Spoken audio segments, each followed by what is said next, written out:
Hello everyone, welcome back to home टाइमोलॉजी। Last video में हमने देखा था कि what is a solution and what is concentration of a solution. हमने एक न्यूमेरिकल भी जो है सॉल्व करके देखा था। आगे की वीडियोस में मैं आपके लिए सिमिलर न्यूमेरिकल्स लेकर आऊँगी so that you can also practice with me. आज की इस वीडियो में हम देखेंगे व्हाट इज़ अ सस्पेंशन। अगर आपने लास्ट वीडियो नहीं देखा है कि व्हाट इज़ अ सॉल्यूशन और what is a mixture, what are the types of mixtures, तो I will request you all to see that video so that आपको और ज़्यादा क्लैरिटी आए कि सस्पेंशन क्या है और कोलाइडल सॉल्यूशन क्या है जो अब आज पढ़ने लगे हैं। So, what is a suspension? It is on page number 17 of your NCERT book. Non-homogeneous systems like those obtained by group C in activity 2.2, जो हमने activity 2.2 की थी, अगर आप लास्ट वीडियो देखेंगे तो हमने उसमें डिस्कस किया था कि एक्टिविटी 2.2 में जो ग्रुप सी था उसने जो है वो चॉक पाउडर का सॉल्यूशन बनाया था। यानी कि चॉक पाउडर को उन्होंने क्या किया था, पानी में मिक्स किया था और अपने आप से 3 क्वेश्चन पूछे थे कि क्या पार्टिकल्स विजिबल हैं, क्या बीम ऑफ लाइट का पाथ शो हो रहा है, और तीसरा क्वेश्चन ये पुटअप किया था कि जो पार्टिकल्स हैं क्या वो थोड़ी देर बाद सेटल डाउन हो रहे हैं या नहीं। यहाँ सारे क्वेश्चंस के आंसर जो हैं आपको सस्पेंशन में मिलेंगे। जो आपका थर्ड ग्रुप था, ग्रुप सी था, उनका जो मिक्सचर बनाया था वो आपका होमोजीनियस मिक्सचर था।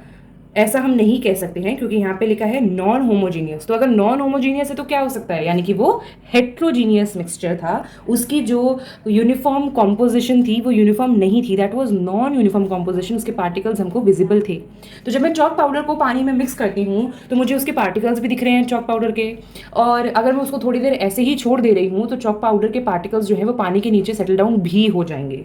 सो that is why solids are dispersed in liquids are called suspension. जब सॉलिड्स लिक्विड्स में डिस्पर्स होते हैं उसे सस्पेंशन कहते हैं। यहाँ पर आपको डेफिनेशन दे रखा है, अ suspension is a heterogeneous mixture in which the solute particles do not dissolve but remain suspended through out the bulk of the medium. Suspension basically क्या होता है, सस्पेंशन आपका हेट्रोजीनियस मिक्सचर है, यानी कि नॉन यूनिफॉर्म कॉम्पोजिशन आती है। Distinctly आप जो पार्टिकल्स है देख सकते हो अलग अलग। यहाँ पर सॉल्यूट जो है वो अच्छी तरीके से डिजॉल्व तो नहीं होता है लेकिन पूरे मीडियम में सस्पेंडेड रहता है, यानी कि कहीं ना कहीं हमें दिखाई देता रहता है, वो अच्छे से डिसॉल्व नहीं होता है।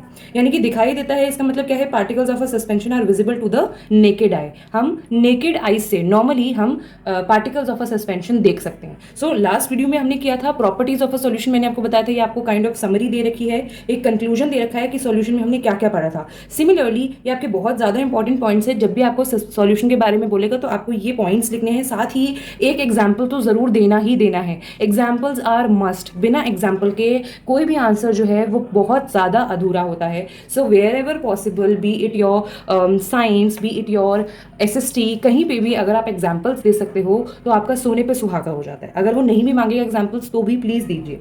सो यहाँ पर इसी तरीके से हम सस्पेंशन की प्रॉपर्टीज़ पढ़ेंगे। सस्पेंशन हमने क्या देखा, suspension is a heterogeneous mixture, यानी कि हेट्रोजीनियस मिक्सचर है जो सब्सटेंसेज एक दूसरे के साथ मिक्स होते हैं वो अच्छी तरीके से डिजॉल्व नहीं हो पाते हैं, उसके पार्टिकल्स हमें दिखते हैं distinctly. Second property is the particles of a suspension can be seen by the naked eyes, क्योंकि वो अच्छी तरीके से मिक्स नहीं होते और इसके पार्टिकल्स थोड़े से बड़े होते हैं तो इसलिए हम इन्हें नेकेड आई से देख सकते हैं। Third property is the particles of a suspension scatter a beam of light passing through it and make its path visible। क्योंकि इसके पार्टिकल्स थोड़े से बड़े होते हैं, हम नेकेड आइज से देख सकते हैं, इसलिए सस्पेंशन के पार्टिकल्स बड़े होने के कारण वो लाइट को, बीम ऑफ लाइट को स्कैटर कर देते हैं। इस वजह से हमें पाथ, यानी कि अगर हम एक बीकर में चॉक पाउडर डालते हैं, उसको डिसॉल्व करने की कोशिश करते हैं और उसमें से टॉर्च ऑन करके लाइट पास करने की कोशिश करते हैं तो हमें उस बीकर में से लाइट का पाथ शो होगा। That means suspension scatter a beam of light passing through it, और वो पाथ हमें विजिबल होता है। And the fourth property is the solute particle settle down when a suspension is left undisturb. यानी कि जब आप सस्पेंशन को अनडिस्टर्ब छोड़ दो, ऐसे ही छोड़ दोगे तो आप देखोगे कि चॉक पार्टिकल्स जो है वो थोड़ी देर बाद नीचे सेटल डाउन हो रहे हैं। दैट मीन्स कि सस्पेंशन आपका क्या है, अनस्टेबल है, वो डिजॉल्व नहीं रह सकता, उसके पार्टिकल्स जो है वो जहाँ थे वहाँ नहीं रह सकते, वो नीचे सेटल डाउन हो जाते हैं। यानी कि सस्पेंशन क्या है आपका, अनस्टेबल है। They can be separated from the mixture by the process of filtration. यानी कि जो चीज़ें आपकी अनस्टेबल हैं उनको आप फिल्ट्रेशन के मेथड से क्या कर सकते हो, आप उसको सेपरेट आउट कर सकते हो। When the particles settle down the suspension breaks and it does not scatter light anymore. जैसे ही पार्टिकल्स नीचे सेटल डाउन हो जाते हैं, क्योंकि ये अनस्टेबल है, नीचे पार्टिकल्स सेटल डाउन हो ही जाएंगे, तो जैसे ही पार्टिकल्स नीचे सेटल डाउन हो जाते हैं suspension no longer scatters the light. क्योंकि जो पार्टिकल्स हैं वो ऊपर नहीं होते ना, तो वो क्या स्कैटर करेंगे, वो तो नीचे सारे के सारे नीचे सेटल डाउन हो चुके हैं, नीचे आ चुके हैं, तो वो लाइट स्कैटर ही नहीं कर पाते। I hope suspension is clear. If you have any doubts you can ask in the comment section. Okay, so moving on, third देखते हैं कि what is a colloidal solution. अब हमने सस्पेंशन पढ़ लिया, सॉल्यूशन पढ़ लिया. सॉल्यूशन में हमने देखा पार्टिकल्स इतने छोटे हैं कि नेकेड आई से हमें दिखते नहीं हैं, लाइट नहीं पास करते हैं, पार्टिकल्स सेटल नहीं होते, इसलिए हम उन्हें क्या बोलते हैं, स्टेबल बोलते हैं. सस्पेंशन यहीं पर बिल्कुल उल्टा है. सस्पेंशन के पार्टिकल्स भी थोड़े बड़े हैं, लाइट भी पास करते हैं और अनस्टेबल भी है, यानी कि नीचे सेटल डाउन हो जाते हैं. Colloidal solution is somewhere in between. ठीक है. So the mixture obtain bye group D in activity 2.2. Again हमें एक्टिविटी 2.2 देखनी होगी. एक्टिविटी 2.2 में ग्रुप डी ने क्या किया था, फ्यू ड्रॉप्स ऑफ मिल्क या फिर फ्यू ड्रॉप्स ऑफ इंक डाली थी वाटर में, सो दैट वो एक मिक्सचर बन जाए. ठीक है. सो वो क्या था, वो मिक्सचर एक कोलाइडल सॉल्यूशन था, या फिर आप उसको कोलाइड भी बोल सकते हो. अब ये होता क्या है, the particles of a collider uniformly spread through out the solution. जो हमने सॉल्यूशन बनाया है उसमें जो पार्टिकल्स है वो यूनिफॉर्मली स्प्रेड हो जाएंगे, यानी कि जब आप इंक पानी में डालोगे पूरी अच्छे से स्प्रेड हो जाएगी, दूध पानी में डालोगे पूरा अच्छे से स्प्रेड हो जाएगा, यानी कि आपको क्या दिखेगा, यूनिफॉर्म composition दिखेगा. Due to relatively smaller size of the particles as compared to that of suspension, the mixture appears to be homogeneous. यहाँ पर लेकिन क्या है, यहाँ पर कोलाइडल सॉल्यूशन जो है आपको होमोजीनियस लगेगा क्योंकि इसके सस्पेंशन से पार्टिकल्स छोटे हैं, लेकिन असल में कोलाइड या फिर कोलाइडल सॉल्यूशन जो है वो क्या है, हेट्रोजीनियस मिक्सचर है. जैसे कि मिल्क में क्या है, आपके डिफरेंट कंपोनेंट्स है. ये हमने स्टार्टिंग में पढ़ा था, बिल्कुल इंट्रोडक्शन ऑफ द चैप्टर, यानी कि पार्ट 1 वीडियो अगर आप देखेंगे तो हमने देखा था कि मिल्क क्या है. मिल्क एक मिक्सचर है, बहुत सारे कंपोनेंट्स इसमें जो है मिक्स हैं, हेट्रोजीनियस मिक्सचर है ये. That is why colloidal solution क्या है आपका, हेट्रोजीनियस मिक्सचर. यहाँ पे यूनिफॉर्मली स्प्रेड तो हो जाता है पार्टिकल्स, लेकिन सस्पेंशन से छोटे हैं, इसलिए ये होमोजीनियस लगते हैं, बट है ये असल में heterogeneous. Because of the small size of the colloidal particles we can not see them with naked eyes. क्योंकि इसके पार्टिकल्स जो हैं वो बहुत ज़्यादा छोटे हैं, नेकेड आइज से नहीं देख सकते, इसीलिए ये सेकंड पॉइंट भी किससे मिलता है, फर्स्ट पॉइंट, यानी कि ये हेट्रोजीनियस मिक्सचर है, ये पॉइंट इसका सस्पेंशन से मिलता है. सेकंड पॉइंट, क्योंकि इसके पार्टिकल्स छोटे हैं इसलिए हम नेकेड आई से नहीं देख सकते, इसका पॉइंट किससे मिलता है, सॉल्यूशन से मिलता है. सो कोलाइडल सॉल्यूशन और कोलाइड क्या है, मिक्स है, कहीं बीच में आता है. ठीक है. This is the third point. Third point क्या है, sorry this is the second point. Third point क्या है, but these particles can easily scatter a beam of light. लेकिन ये बीम ऑफ लाइट स्कैटर कर सकते हैं, यानी कि ये इतने छोटे नहीं हैं, कितने, सॉल्यूशन जितने कि लाइट स्कैटर ना कर पाए. है सस्पेंशन के पार्टिकल्स से छोटे, लेकिन सॉल्यूशन जितने छोटे नहीं हैं, यानी कि सॉल्यूशन से पार्टिकल्स थोड़े बड़े हैं, सस्पेंशन से पार्टिकल्स थोड़े छोटे हैं. तो ये क्या करेंगे, लाइट स्कैटर इजीली कर सकते हैं. This scattering of a beam of light is called टिंडल effect. ये बहुत इंपॉर्टेंट है कि टिंडल इफेक्ट क्या होता है. जब आपका कोलाइडल सॉल्यूशन जो है light beam of light scatter करता है, उसको हम टिंडल इफेक्ट कहते हैं. It is named after the scientist who discovered this effect. ये उन साइंटिस्ट के नाम पर रखा गया है जिन्होंने इसको डिस्कवर किया था. Tyndall effect can also be observed when a fine beam of light enters a room through a small hole. This happens due to the scattering of light by the particles of dust and smoke in the air.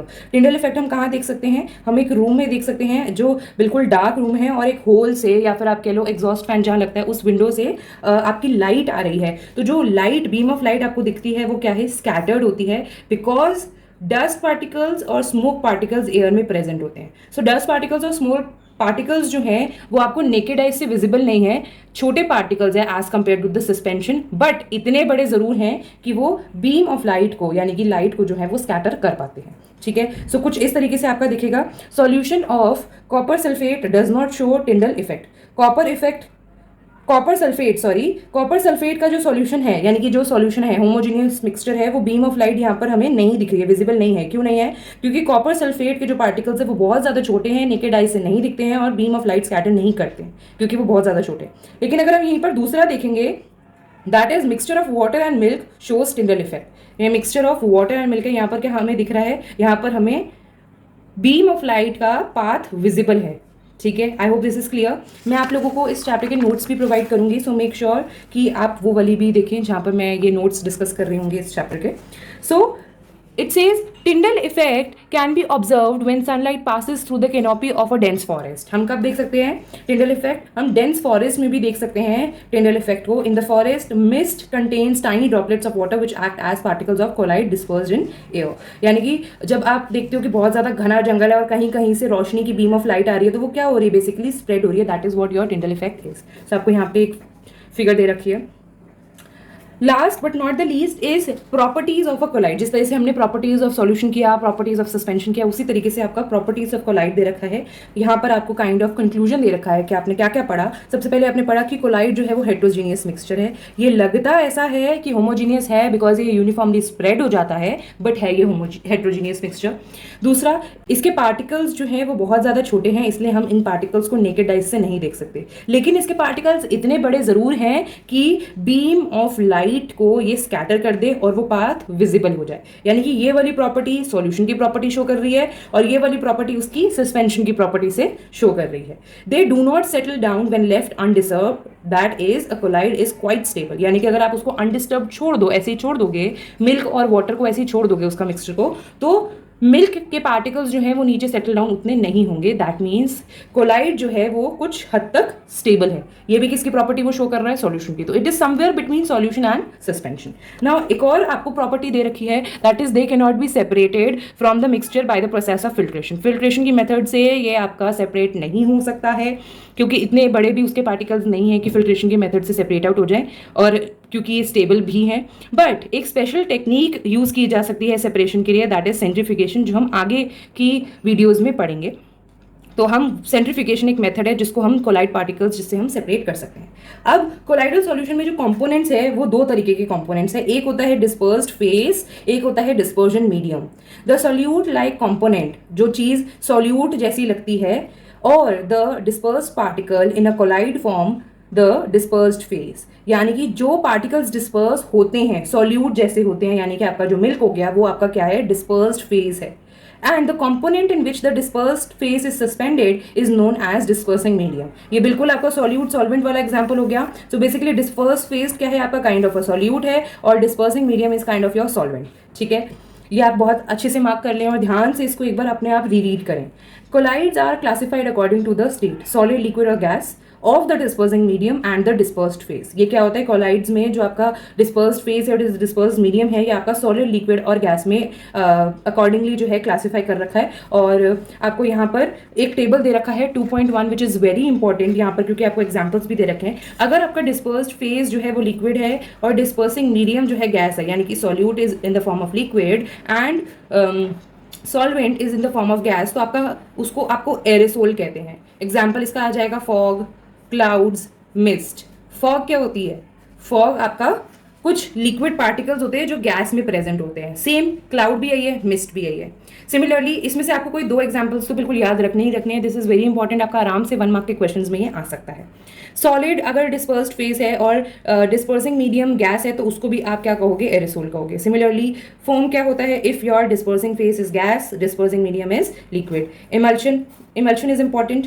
Soul, foam, gel, solid sol. और यहाँ पर आपको कुछ examples दे रखे हैं, जैसे shaving cream. Shaving cream क्या है? आपकी फोम है, यानी कि लिक्विड में आपका गैस है। Liquid is what? Dispersing medium and dispersed phase is gas. So you have to go through this once बहुत अच्छे से। ठीक है, now there are some index questions जो हमें करने हैं। Differentiate between homogeneous and heterogeneous mixture using example. Homogeneous mixture और हेट्रोजीनियस मिक्सचर के बीच में आपको डिफरेंशिएट करना है। सो आप बताओगे कि होमोजीनियस क्या है? एक उसमें यूनिफॉर्म कॉम्पोजिशन होती है पूरी, उसके पार्टिकल्स जो है वो सेटल नहीं करते, that is why they are stable. So basically आप होमोजीनियस में आप सारी सॉल्यूशन की प्रॉपर्टीज लिख सकते हो। सिमिलरली हेट्रोजीनियस मिक्सचर में आप सारी की सारी सस्पेंशन की प्रॉपर्टीज लिख सकते हो। ऑलराइट, और साथ में एग्जाम्पल्स देना बहुत इंपॉर्टेंट है। अगर वो यहाँ पर एग्जाम्पल्स टर्म नहीं भी यूज करते तब भी आपको एग्जाम्पल्स लिखने बहुत ज़्यादा ही इंपॉर्टेंट है। उसके बाद कह रहे हैं how are sol, solution and suspension different from each other. Solution और सस्पेंशन जो है वो एक दूसरे से डिफरेंट कैसे हैं? Again you can write all the properties of the solution and suspension. की सॉल्यूशन क्या है? आपका होमोजीनियस मिक्सचर है, suspension is your heterogeneous mixture. So these have pretty similar answers. Third question is to make a saturated solution 36 gram of sodium chloride is dissolved in 100 gram of water. 36 gram of sodium chloride यानी कि आपका ये solute होगा. Yes, solute will be equal to 36 grams is dissolved in 100 gram of water. Water will be solvent यानी कि solvent का मास आपको क्या दे रखा है? 100 ग्राम. आपको दोनों चीज़ें मास ही दे रखी है ना. टेम्परेचर का भी यहाँ पर कोई काम नहीं है, उन्होंने जस्ट इन्फॉर्मेशन के लिए दे रखा है, बट हमारे फॉर्मूले में एज टेम्परेचर का कोई यूज नहीं होगा अभी. Find its concentration at this temperature. आपको कंसंट्रेशन, सिर्फ कंसंट्रेशन निकालनी है. तो क्या कैसे निकालोगे? कंसंट्रेशन इज इक्वल टू, हमने देखा था यहाँ पर concentration is equal to, it is on page number 16, it is equal to amount of solute upon amount of solution or amount of solute upon amount of solvent। तो हमें solute और solvent दोनों का amount दे रखा है, तो हमें दोनों चीज़ दे रखी है, इसको मैं क्या कर दूंगी, इसको मैं डिवाइड कर दूंगी। तो concentration will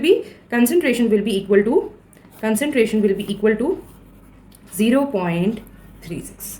ठीक है, is this clear? I hope यहाँ तक समझ आ गया हो।